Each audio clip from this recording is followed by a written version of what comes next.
सपना, अरे ओ सपना, कहाँ है तू? जरा नमक तो लाना।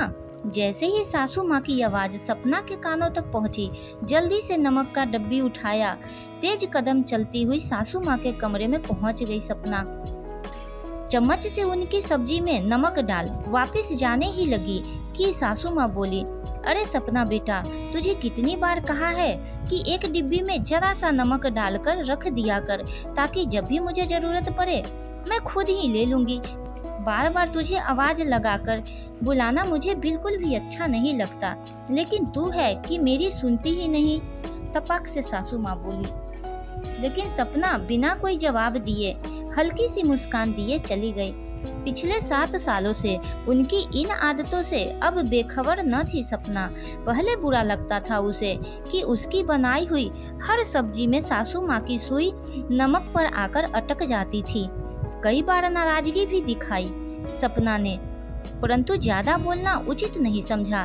आखिरकार घर की बहू जो ठहरी, यही बात अगर बेटी बोल दे तो कोई दिक्कत नहीं होती, पर बहू के कोई भी बात बार बार कहने पर कलेश का कारण अवश्य बन जाती है। यही सोच सपना ने चुप रहना ही सीख लिया था। अब बेचारी सपना करे तो क्या करे। शादी करवाकर इस घर में आने के बाद ही ससुर जी और पति द्वारा सख्त हिदायतें दे दी गई थी कि तुम्हारी सासू माँ को ब्लड प्रेशर बढ़ने की शिकायत रहती है, इसलिए इनको कम से कम नमक देना है। तब से बेचारी फंस ही गई थी। इधर कुआं उधर खाई वाले हालात जो पैदा हो गए थे।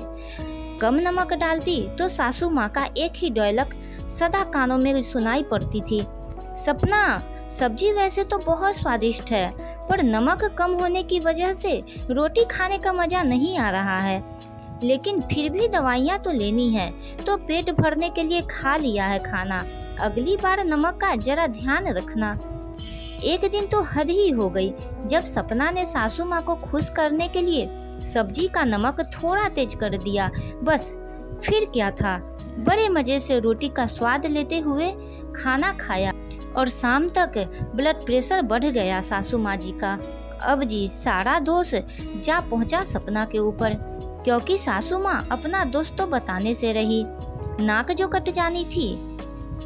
बस तब से ठान चुकी थी सपना कि अब चाहे जो मर्जी हो जाए, वे सासू माँ के चिकनी चुपड़ी बातों में नहीं आएगी। उनकी डांट खाना मंजूर था, परंतु उनको शारीरिक नुकसान पहुंचाना कतई मंजूर नहीं था।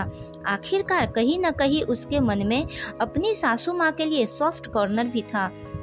लेकिन भले ही नमक के बहाने ही सही, सासू माँ सपना से शिकायत तो करती, पर शिकायत में भी उसे अपनापन लगता। कभी सोचा नहीं था सपना ने कि नमक उसके और उसके सासू माँ के बीच की बातचीत का एक महत्वपूर्ण हिस्सा बन जाएगा।